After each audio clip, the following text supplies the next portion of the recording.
Imagine walking into a valley, and everywhere you look, human bones cover the ground. Not hundreds, thousands. Then suddenly, they start moving.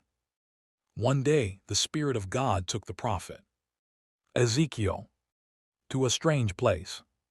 It was a valley, but this valley was not full of trees or rivers. It was filled with bones, bones scattered everywhere. Old bones, dry bones, bones that had been dead for a very long time. The valley was silent. No life, no breath, no hope. Then God asked Ezekiel something impossible. Son of man, can these bones live again?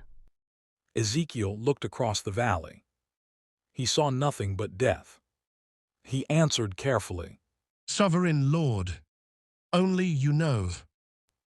Then God gave him a strange command. Prophesy to these bones. Speak to them. Tell them to hear the word of the Lord.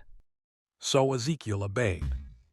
And the moment he began to speak, the bones began to move, bones sliding across the ground, joining together, bone to bone. Then something even more unbelievable happened. Tendons appeared. Flesh grew on the bones. Skin covered them. Soon the valley was filled with bodies. But something was still missing. They had no breath. Then God said, Call the wind from the 4 directions.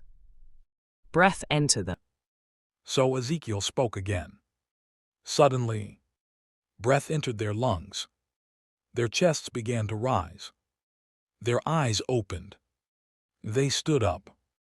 One person, not 10. An entire army stood on its feet. Then God explained the vision. But God was saying, These bones represented a people who had lost hope. Even when everything looks dead, I can bring it back to life.